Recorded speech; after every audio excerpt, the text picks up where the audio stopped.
To get back, I be focused on my focus. It's time to shut it down. Couple rat packs. Shout out to the real. Shout out to the fake. Shout out to that no. You better stay in a place. Get in line, punk.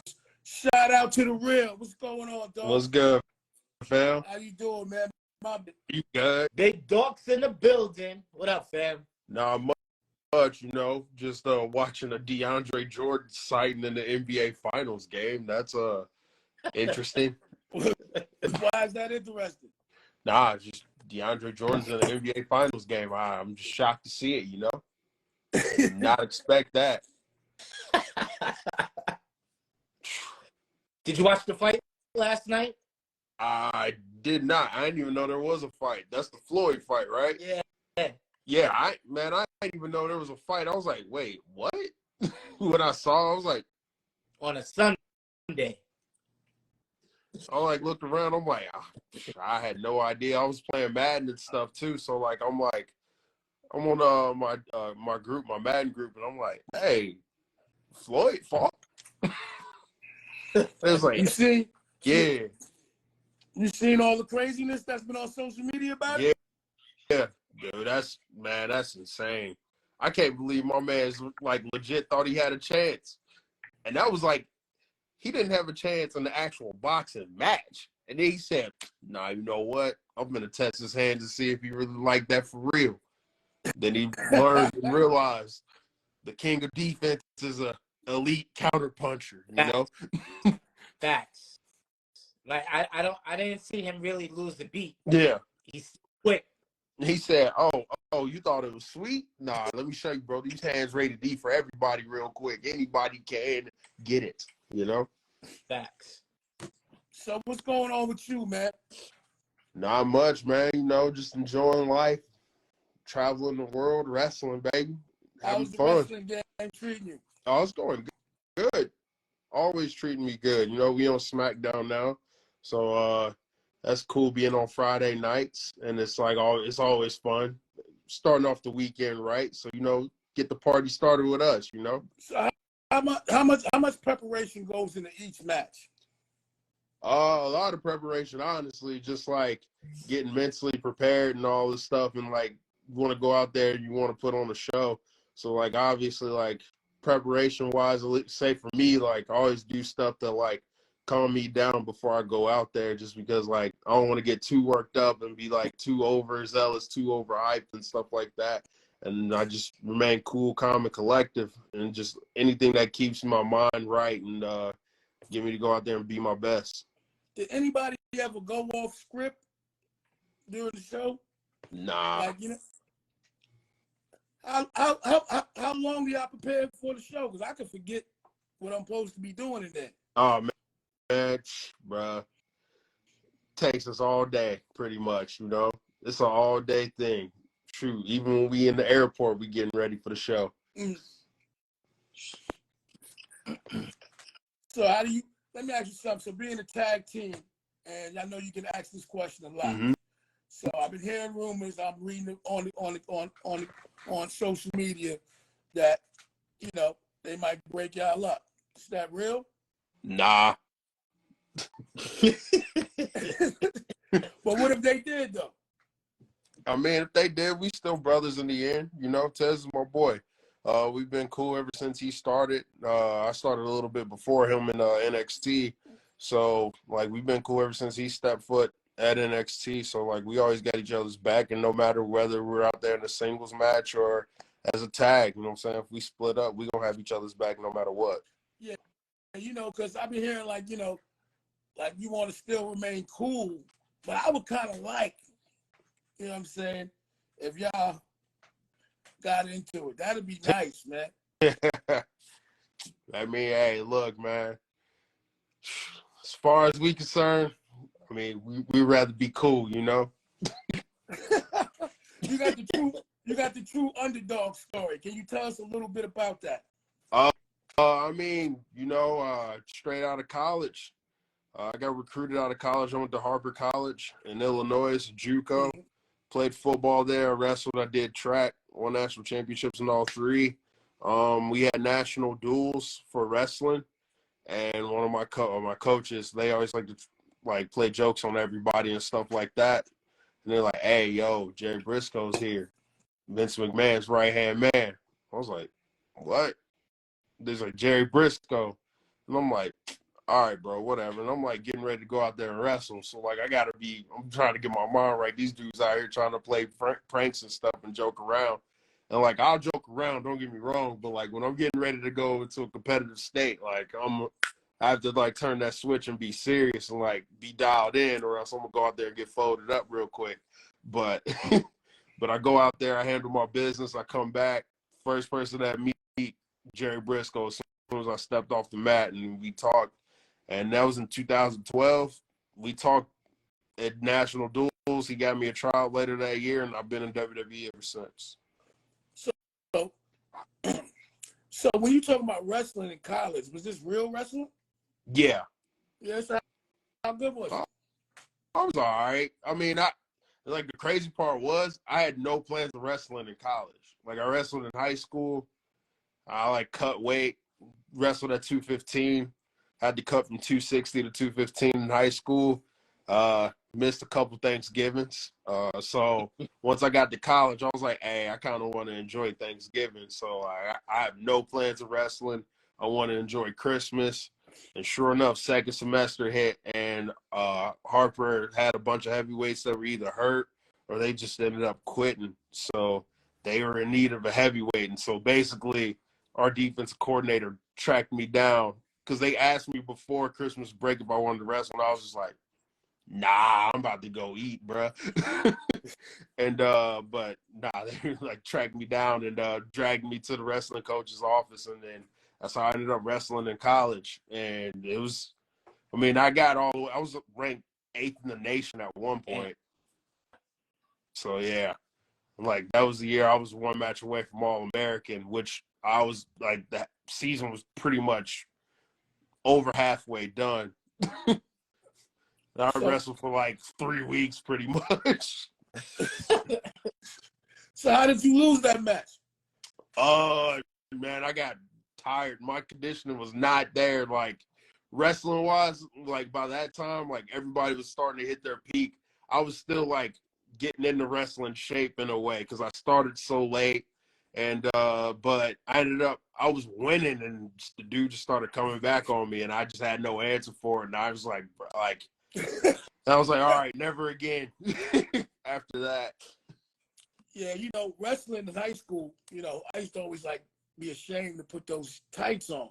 Oh yeah. You know what I'm saying? But then I started fighting mixed martial arts, and my loss, basically my really only loss, came from a wrestler. And when you get tired of wrestling, it's a different ball game. Yeah, you want to quit immediately, man. I was suffocating down there. Yeah, I was so tired from he was grappling, holding me, and I was just drained out of energy. It was the most embarrassing thing because he wasn't hitting me or nothing. He was just holding me, and I couldn't get away, man. Man, Shout look, out our to coach, Cal Bilquist, man. Yeah, our coach always said fatigue makes cowards of us all. And yeah, man, like when you tired on the wrestling mat, that's possibly the worst place you ever want to be tired, because then you watching the clock, then you like just hoping that like time just runs out and you just like escape to victory, and then you try to get injury time and they ain't giving it to you. Then like you go out of bounds, the other dude starts sprinting back to the middle of the circle, and you just walking, huffing and puffing. Bro, look, I've been on both sides of that spectrum, and like I do not miss wrestling on the mat that much because of that simple fact right there. It's just like, man, it's just a big mental game too. Like you got to be mentally tough, because if you're not, you start huffing and puffing, you about to feel it. So when you doing WWE, you ain't never got tired like that, right? Nah, no. You flying around, man. Oh yeah, now I'm like, yeah, man, look, I got to keep up with these guys, man. They out there doing their thing. Try to keep up with Tez as much as possible, but that dude keep out jumping me. So now I'm about to like do this new thing where I drop all the way down to like 200 and see if I can jump higher then, you know what I'm saying? Try to jump out the screen. How often do you train? Man, I train pretty much. It's about work out? Oh, Or be in working shape type out. So working out, I train every day. Mm. Every day, I'll have like maybe one off day, which is like a rest cardio ish kind of recovery day, where I just kind of chill. But I'll still do like a little bit of cardio just to like get a sweat in and just kick it, and or I'll just wrestle my little son and let him just like chase him around all day. That's like a workout in itself, because now that dude's got wheels for a 3-year-old, so trying to keep up with him is hard work. But nah, I mean, I just try to train as much as I can every day, and I always go to like TJ and Natty's. I drive like an hour and a half to the dungeon just to go train every Wednesday, get into work there, and that's a warehouse. You want to talk about that cardio? Warehouse, dungeon, no AC, Florida Oh, heat. oh, I know about it because after I lost, that was like my thing to do after that. So Oh I had to yeah. get in shape for that. Because I'm a puncher, so that was like, I got to be in shape. I ain't going to let that shit happen to me again. Oh yeah. So I know about wrestling and shit in the heat and all that high 190, 100-degree temperatures. Man, I know how that feels. dude. It's a fun time when you start getting in shape. It's like, all right, now I can like start to push myself a little bit more. But when you start getting tired, it's just like, whew, man, you ain't got no fan or nothing, bro. So how is it, you know what I'm saying? Are you married? No, I have a girlfriend though. Might as well. I mean, That's your agent? yeah, I might as well be. That's your agent? Yeah, it's the agent. Been together 7 years. Shout out to the Great. real. Oh yeah. Yeah. Man, how was that working together like that? Man, it's awesome. She's unbelievable. She's the one that keeps my head on the straight and narrow path. You know, she keeps me together and she completes me. She makes sure she stays on top of me even when I don't want to do stuff when I come home. She's like, nah, you need to come spend time with us. Cause like when I come home, I'm like ready to like be in my recliner, just like watching TV. And then whenever a little homie get out of daycare, I'll play with them then. But like we always go to like do family vacations and stuff, try to get me outside the house, get me like away from wrestling when I'm not at work, obviously. And she makes sure the home's straight, you know, and it's cool. She's unbelievable at it. Chad, you guys take it away. Fatherhood. How's that? How's that journey 3 years in? You know, so the first year was interesting because obviously when he was born, when Makai was born, it was 2020. Oh, you got a son named Makai? Yeah. Yeah, me So too, man. he's man, interesting young guy, you know. But nah, 2020 was an interesting year because like obviously at that point in time there's a lot of rules and restrictions. You know, usually like when the baby's born, family gets to come to the hospital and all that stuff, but they couldn't do that. So it was just me and Grace. And so like she just had him and I'm like right there. So like it was just us two. And then obviously we didn't travel for work. So work was right up the street for me at that point in time. So I got to be home every Pretty much. day pretty much. So I remember like guys like Randy Orton and Samoa Joe, when Samoa Joe was here, they were telling me like, yo, enjoy this because like it ain't like that when when we get back on the road. It's gonna be a completely different ball game because usually guys will be there for the birth of their kid and then it's back to the road. I got to experience being home for a full year and a half, and now we got the adjustment because now he's old enough. No, he's like starting to understand a little bit more. Like when I leave, daddy's going to work, daddy's going to you know what I'm saying, provide, you know? And it's cool to see. And man, he's opening me up to a lot of things that I never thought I'd be watching. Coco Melon. Yeah. Listening to a bunch of Disney parade stuff, Mickey Mouse, Clubhouse. Like, I'm just like, bro, Baby Shark. I know what you mean. Man, one time, we were in the car and baby, I forgot I had Baby Shark because of Makai. You know what I'm saying? He's like, turn on Baby Shark. So I was like, all right, cool. But I forgot I left it on like my Apple Music. So I'm in the car with like Taz and them, and all of a sudden, Baby Shark, dude. I was like, oh no. So like, I mean, getting that, and you know what I'm saying. I still haven't been peed or pooped on, so that's the cool part, you know. And but nah, he's cool. Now I'm like getting him into like football, like getting to watching football and stuff like that. He's starting to like that a little bit. But and now he's like a big Spider-Man guy. So now he goes to sleep in a Spider-Man costume. But fatherhood with him, man, it's awesome. Like if you would have told me what 2016, 17 version of me that, hey, bro, you about to be a dad in a couple years, I would have looked like, yeah, all right, peace out, bro. And like a bunch of the guys that I work with, they like even from NXT, they were like, oh, wait till you get a girl when you become a father. And I'm like, I kind of like shrugged it off. I was like, that ain't gonna happen. And now here I am, fatherhood, girlfriend, going strong. And now it's just like it's just fun, man. Fatherhood's fun. That's what's up. That's what's up. Shout out to the real. Another question. Top 3 memorable moments WWE for you.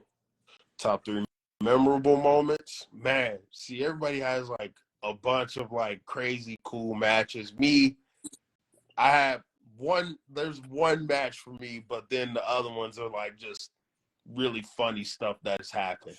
For instance, Booker T versus Stone Cold in a grocery store. That will forever be my favorite thing ever. Like, I'm trying my hardest. If there's one thing on a bucket list I'm trying to do, is I'm trying to fight in a grocery store. I'm trying to throw hands in a grocery store, all right? I'm trying to smack somebody with a jug of milk or something. Smack somebody in the face with an onion or something and make them cry. But nah, like that one. I gotta go APA and the Dudley Boys in a bar. Dudley Boys just showed up with a table and they just threw down in a bar, and I was like, bro, I kind of want to do that too. Like, obviously, and like hopefully have all 4 of them there just to be like, hey, we throw down with whoever. We could throw down with the Usos. We could throw down with Alpha Academy. It don't even matter. I just want to throw down in the bar just to say we did it, and then have all four of those guys there after we get the dub. You know what I'm saying? We have a quick toast, and then we out. And then obviously I got to go with Money in the Bank, us versus the Usos. Okay. Do y'all got real smoke outside? Y'all cool outside the ring? Who? You and the Usos. Oh no, we be beating them up, man. All right, so y'all got real smoke, man. Fight one-on-one with one of them, right? Oh yeah, I fought them both. Mm-hmm. So how was that? Beat them both too. How was the singles life? How was the singles life when you competing in the singles? I mean, it's cool, except for the part where I can't tag out and catch my breath, you know? But nah, man, it's fun. I mean, it's fun to get out there and be able to handle your business, you know what I'm saying? Be able to showcase what you can do and be like, everybody be like, oh, snap, yo, yeah, you can go for real. And then, like, there's also the other half where you're just, like, looking back and you, like, inadvertently reaching for a tag and it's like, Can't do that. Yeah. Nah, bro, you gonna get that cardio right, my brother. But definitely gotta get that. Yeah, but nah, man, being the singles it's fun, man. Just going out there and being in front of the crowd and being able to do what you can do, showcase your athleticism, showcase all the moves, and put on the good shows as we both do all the time, and just go out there and have fun, man. It's all about having fun when you're out there.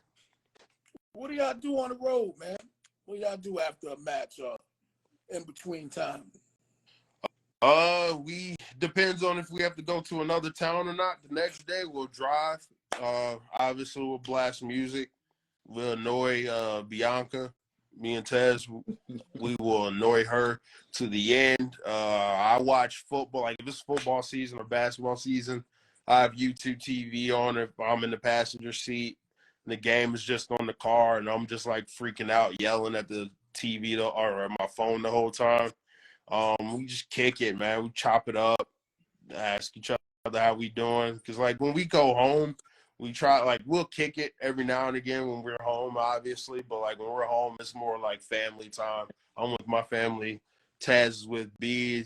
His kids come down. Their parents, their folks come down and all that stuff. So it's like family time and just to unwind. And then we just kick it as, like, as much as possible. We'll go out and eat and stuff like that. Apparently, I stop at gas stations only instead of going to get actual food, according to Tez and Bianca, but I don't think so. I just go to get gas. I might grab like a Gatorade or something. That's about it. But nah, man, it's like we just kick it and chop it up. You know what I'm saying? We just one big happy family on the road. What is your least favorite superstar of all time? Least favorite? Oh man, I like them all, dog. Like them all? I like them all, bro. Dogs love everybody. I got love for everybody. All right, so what's the top 5 then? Top 5? Top 5 of all time? Ooh. Gotta go with Rock. Mm-hmm. Stone Cold. Stone Cold. That's my favorite. Booker T. Booker T. Undertaker. Oh yeah. Who's that say? Rock, Stone Cold, Book, Undertaker. 5. Ooh. Close. Man. This is a tough one. Can I add 2 of them? So yeah, you get honorable mention. You get a 6 man. Randy Orton and John Cena. I think that's what's up. So Hogan and none of those people in there. Those are my top 5. You know, obviously Hogan's a different animal, bro. That dude is up there, man. He did a lot for the business. He's one of the icons. He's one of the immortals for sure. Like, without the way that he like went about business, like I feel like some of this stuff ain't even possible for some of the wrestlers and guys today. And he paved the way for it, and I thank him for it. Yeah. So what about Vince McMahon, man? I was working with him, man. How was he behind closed doors? Oh man, he was awesome. Mm-hmm. He's awesome. You know, he always like pushed us to do better and stuff like that, and he just wanted us to succeed. And he always, like, if he felt like we weren't doing our best, he'll let us know. And that's what anybody, any coach, anybody that's your boss or whatever, they don't see you giving your best. They push you to be your best at any and everything in every situation. And it's awesome to be around and work with somebody of that magnitude. And he just has his eye on the prize each and every time. He always knows. He always sees the big picture. And man, he's been a godsend since me, like, actually being able to work with him and stuff like that. Shout out to the Real. You've been champions and 3 champions: SmackDown, Raw. Is it NXT? I was Evolve champion, right? Mm-hmm. How does that feel, man, to hit those heights in every field, man? Being that you were such an underdog, being that y'all doing all these great things, how does that feel to be amongst the greats? Man, it feels great, you know what I'm saying, to put us in that category. I think we are the only tag team to win all 4 of those. So in WWE history, and then we're part of 3 tag teams that have ever triple crowned in WWE, Raw, SmackDown, to NXT. So it's just cool to be in that category of historic tag teams to ever go through WWE and be one of the top tag teams of all time. And we keep trying to pave our way. We still got some catching up to do, obviously, with the New Day. They have been unreal. They've been great mentors to us. And then obviously you got the Usos. Those 2 had their crazy rivalry. Now we like stepped into that fold in that triangular of great tag teams, and still haven't beat the Usos yet, but that's we're gonna beat them at some point in time. And like John Cena said, never give up. right. And then once we beat them, we already beat the New Day, and it's just like one of those things. Like, just to be considered with those guys is just awesome, and it's just like being in that upper echelon of tag teams that everybody knows. Like, oh, the Street Profits are in that conversation as well. Is pretty cool, and just coming from where we came from and how we went about it, and like, nobody really expected us to be in these positions and stuff like that, and to overachieve like that and then accomplish something so great is humbling at the same time, but it's also, we feel like it's expected of us. Beautiful thing. First WrestleMania, how was that? What up? Your first WrestleMania match. How was that? Oh man, it felt just like home because it was at the Performance Center, you know? Nah, it was cool. I mean, obviously, our first WrestleMania was in 2020, so that was when everything was shut down. But like, to be able to be that outlet for everybody that was at home, that had something going through whatever they were going through at that point in time, and it was like a rough time for the whole world, the whole country, the whole world, and stuff like that. So it was cool to be able to be that outlet of entertainment and give the people something to like look forward to and be a part of something, such a historical moment. That's what's up. Anything else, man? Shit, I can do this all day. Yo, but yeah, you're a big Cincinnati Bengals fan. Oh, and, yeah. And we're in the same division. I'm a Pittsburgh Steelers fan. And I know, come on, man, stop it. You already know what time it is. We run y'all. I know you had a few years of success, but I don't think y'all going. A few y'all years, man, y'all the Bengals, man. Y'all still the Bengals. Oh, don't worry. y'all at the bottom of the division now. I mean, it's between y'all and the Cleveland Browns. Damn. I don't think y'all gonna be that successful this year. You don't think so? Nah. I definitely don't. I don't think y'all gonna go back to the Super Bowl or nothing. I mean, I like our chances this year. I mean, we always play our tough anyway. Like our chances to. Well, y'all sleeping on us. Y'all sleeping. Y'all sleeping, but nobody's sleeping on Pittsburgh. We just know. I mean, look, Mike Tomlin, man, look, as much as it pains me to say, Mike Tomlin has done a crazy job, because you, Chad, know, and everybody else in the world knows, Mike Tomlin goes under 500, he probably out of there. This dude has not had a losing season ever in being in Pittsburgh, and he's done it with practice squad players, undrafted players. Like, he digs deep and finds the best in everybody that he coaches, and he's one of the best coaches in the NFL for it. But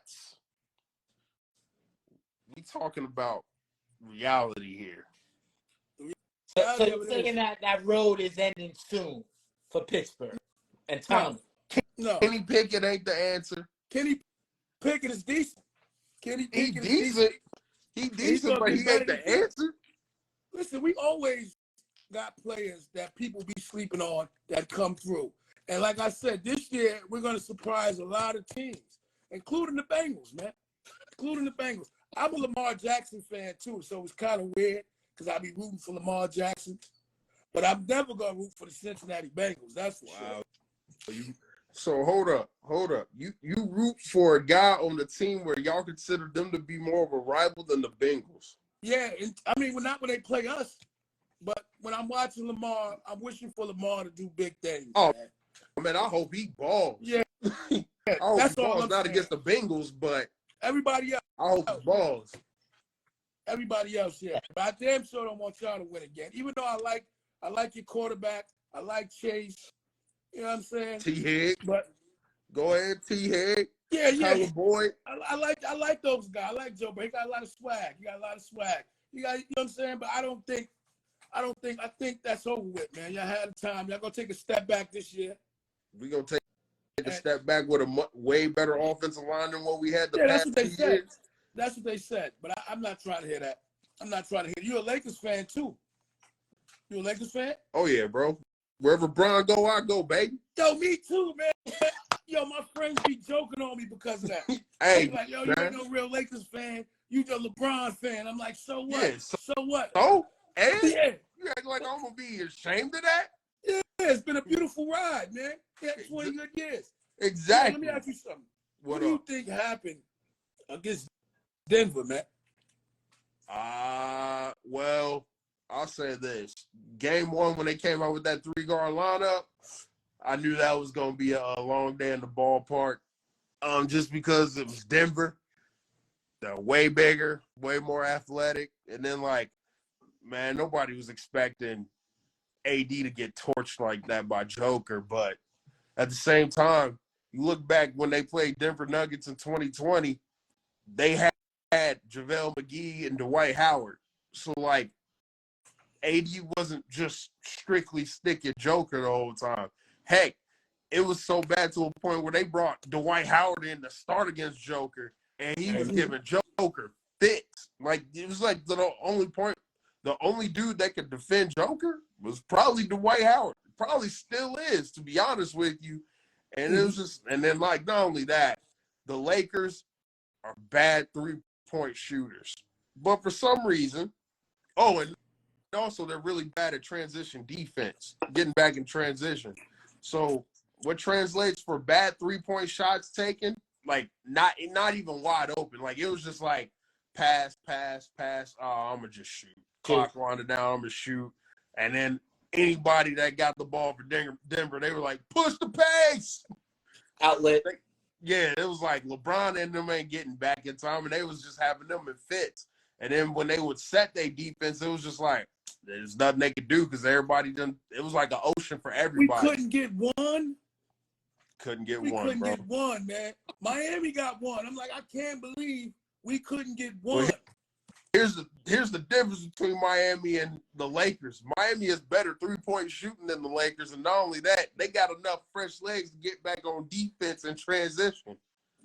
No matter how slow that they play, they gonna get back. They got dudes that are hungry. There's like a couple dudes that just weren't hungry enough, man. And it was just like dudes just making stupid decisions. And then not only that, players just underperform, like D'Lo. I love that dude, but man, he was unplayable. If he couldn't score, he was a liability on defense. And it was just like, man, like it was just bad. AD had that 40-point game 1 and then disappeared offensively after that. And it was just like, oh, this is about to be a long day in the ballpark.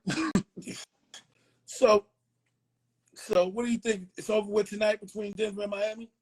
I think so, but the way it's looking, hey man, the Heat ain't no slouch. They like doing stuff the hard way apparently, and they're up right now 51-42 with 1 minute and 20 seconds in the second quarter. So I mean, hey, still got another half of basketball to play. The closeout games are the hardest. And if anybody that can are we looking come at back, a dynasty? huh?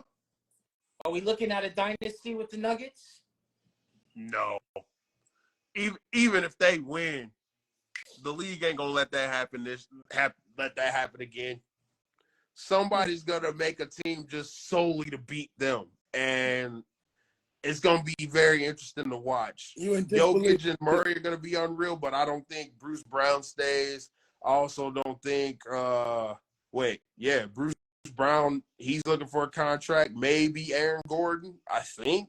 So, like, it all depends on if everybody even stays to begin with. Shout out to the real. So I'm gonna ask you about the moccasins, man. What's that about? Oh man, dog, that's just been a staple. That's just been a staple in my life forever. I went to running around and everything with that. Yeah, man. I go nowhere without house shoes, no matter what. I mean, that's been my thing since. Man, I want to say what I started doing it in middle school, pretty much. Once I started rocking house shoes in middle school, it was a wrap. My mom was just getting annoyed at me because of it and everything. And it was just like, oh my God, like it would be to the point where in high school, she would have clothes set out, like jeans and stuff, and I just look at it, walk right past, go grab my house shoes, sweats, and hoodie, and I walk right out the door. Like, there's ever a time me and my mom argued, it was definitely that. And then I've been rocking out shoes in college ever since. And then, shoot, I showed up to the tryout of WWE in house shoes. Everybody else was in the suit. I was in sweats and house shoes. Let me ask you, how do y'all pick y'all uniforms every day? I see you switching up the teams. How does that? It depends where you at? Yeah, pretty much. And it's just like something that we like doing anyway. It's just like it fits how we dress pretty much in a way. Obviously we like the athleisure wear and all that stuff, so we just want to be comfortable and go out there and put on a show and look fresh doing it. So we just be like, hey, all right, so we're at all these places here, so let's get jerseys and stuff for each city that we're in or whatever and stuff like that. And it's cool. I mean, we do have a rule. Tez is a Bears fan, so we ain't rocking Packers gear. I'm an Ohio State fan, and I ain't rocking no bum team up north gear. I ain't doing it. But other than that, every other squad is like, all right. Shout out to the real. So, who came up with the NBA Slam? Is that y'all's? Is it something that I never seen that before? Say that again? The NBA Slam, y'all move when you spin around. Oh, the move in the corner? Yeah. Bro, I saw Two Cold Scorpio do it one time, and I was like, I wonder if I could do it. And this was like, I've been doing that. That was like one of the first moves I've ever like done. Like that was outside of something like that wasn't like regular, I guess. And it was just like once I got used to once I tried, and I was like, I like this move, and I just been keeping it ever since. And that's just been. I used to do the ESPN sound before I did it back in like my early days of NXT. Like da-da-da, da-da-da, go hit the 360 splash, boom. So, what's your favorite move? Man, I seen a bunch of them. My favorite move? They got all type of moves for you. Man, I just say I have to go with the pounce. The pounce. That's where I'll be running, like just lurking on people and just come out of nowhere and just smack them. Shout out to the real. You got something, Jack? Outside of wrestling, what is a hobby or something your fans don't know about? Man, I mean, I wouldn't say they don't know because they see me post about it a lot. But when I come home just to get away from wrestling, just to like online, I definitely come straight to my TV and turn on One Piece. One Piece? One Piece. It's an anime. So that's your favorite show?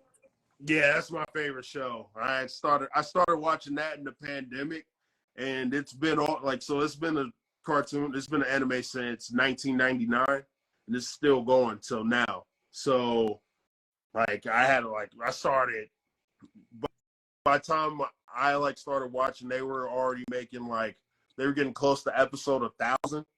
So now it's at 1,068, 69, I want to say, if I'm not mistaken, of episodes. So now I'm all caught up, and the only reason I had that much time to catch up is because of the pandemic. So I had a lot of days, and then he was still very, very toddler or very really newborn-ish. So I could still watch while feeding him or whatever. And Grace would be doing she'll be working or whatever and doing whatever she wanted to do. So I'll just sit there and just watch all of that, and then finally I caught up. But that's usually I'll wait because every new episode comes out Saturday, so I'll wait till I get home just to be this, so I have something to watch when I get home other than sports and all that stuff. So that's one hobby. I'm a big One Piece guy. Is Makai into it? Not really. he sees me watching it, and like I'll clown around, and like there's like an episode where one dude just yells One Piece. So like he'll start yelling it, and I let him watch that little snippet of it because he's still a little too young to watch it. So wait till he gets to like 7 or 8, then I'll be like, all right, this is what Daddy's been watching. Now, son, be prepared to go on a journey. It's a long grind, and I'm gonna be watching it with you. Don't worry. If you had any tips for somebody that wanted to be a wrestler, what would you tell them to work on? Man, just work on being able to be yourself, and don't settle for anything less. Don't try to reinvent the wheel. Just be you and go and work hard, man. It's just don't let nobody stop you from going to achieve your dream, and just keep working because it's a long, hard grind. I was like one of the lucky ones, but like it's a lot of work to get here, and it's a long, gruesome grind too. And it just shows how much a lot of guys love it. Like guys that have been doing it for like 20 plus years, 30 plus years, with guys like Finn Balor, Sami Zayn, Kevin Owens, Seth Rollins, guys that have just been through the mud and just gotten it through the mud the whole time and stuff like that. So it's a long, hard grind. Just be ready to work and just be yourself, and also learn how to talk. You know what I'm saying? Get a little personality, and don't forget one thing that has always been told to me, even from like all my coaches, is just always have fun no matter what. Like just go out there. Like this is meant to be fun. So you have fun. It's not work if you're having fun. That's true. When you was, what up? No, go ahead. No, I was like, yeah, it's not work if you're having fun, and that's what this is supposed to be. Like, get to go out there and basically show the world who you are, how entertaining you can be. You can just be that outlet for somebody, because you never know who's going through something, and they might see you and kind of live vicariously through you and be like, hey man, you got me through this tough time and stuff like that. And it's just a cool feeling to have, just to know like you played a part in like making somebody feel good. And just go out there and have fun, and don't let nobody steer you away from whatever dreams that you want to accomplish in being in WWE or wherever you want to go and entertain people. Because at the end of the day, man, it's just all about having fun and making money. Shout out to the real. When you was down and you was in NFT and you was trying to get to the next level, at any time, I said NXT, anytime did you ever get discouraged? No. The one thing that was cool about me was I was one of the guys that didn't really come from an indie background, so it was very, while it was it was hard to explain at that point in time, but like even I kind of started to pick up on it at some point. Well, like there were guys that have been wrestling like at that point in time. When I started, I was 21, 22. So like I was fresh out of college. And there's been guys that have been wrestling since basically I was either in middle school or high school. So like they have been around the world while my butt over here trying to study for a freaking history test and stuff like that. So like I knew it was going to be a grind. I knew it was going to be a process and learning. I mean, when I first started, it was a little discouraging because I couldn't pick up on it like I could pick up in football or like folk style wrestling and like track and all that stuff. It was like that came easy. Here, what you get here, it was like a whole new like avenue of stuff that you just had to learn, and also you also had to be entertaining with it. So like you also had to find yourself while doing it, and that was like the cool part. And I already knew it was gonna take me a long time, and luckily like the coaches stayed patient with me and they helped guiding me through, and they kind of kept my head on the straight and narrow path. Like, all right, look, just know like you got to understand this takes time to learn. Like nobody gets this in day one, and you put in the work. You got to be patient, but you got to put in the work as well. And you put in the work, everything's gonna everything's gonna work out in itself, and it has. What's the craziest thing you ever experienced on the road? Craziest thing I ever experienced on the road. One time, me, Tez, and Bianca were driving to the next town, and so we left, and we were driving, and we were at a red light, and obviously, like, the show had just ended, so like fans were leaving too. So like we were on the road for like 20, 30 minutes, and we hit a stoplight. So we're at the stoplight just chilling. And all of a sudden, somebody just runs up to the car, and it was like, "Hey, can you take a picture with us?" And like they were holding up traffic. And we just looked like, "What?" And the light turned green, so we just drove off. It was just like, man, hold up, bro. We've been driving for like 20, 30 minutes. These dudes been following us or something this whole way. Yeah. They definitely was. Like, I'll say that's like the craziest thing we saw. How do you prepare mentally when you right before a match? How do you get in the zone? Man, I listen to J. Cole, J.I.D., Stick, Dreamville, baby. DJ Drama. That's my number one song I go to. Gets me in the zone, ready to go out there and put on the show, and I do work after that. Shout out to the real. When you think about yourself, you think about the journey, you think about your life, what comes to mind? Man, a lot of hard work to get to this point right here.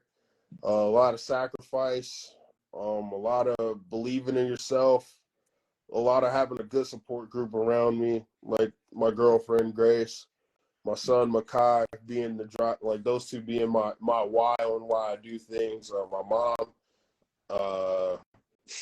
Tez and Bianca pushing me when I need to be pushed, and my coaches at NXT, Norman Smiley, Robbie Brookside, Terry Taylor, Matt Bloom,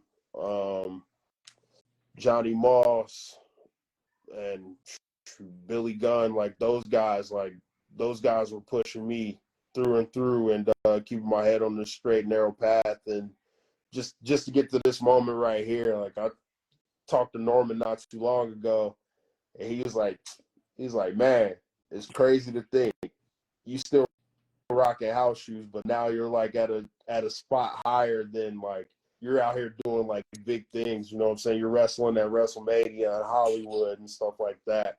He's like, remember when like we were talking about this when you would be at practice here and they just putting in that work, and like it'd just be like Groundhog Day every day. Like it's just like, man, there'll be some days where I'm just looking up like, man, whoo, I can't wait for this to finally pay off, and it's been paying off ever since. And I just look at the journey, like coming down here, moving to Florida for the first time, being that far away from family, and coming down here with not really knowing anybody, and just sticking it through, and being the best decision I've ever made in my life, just coming down here.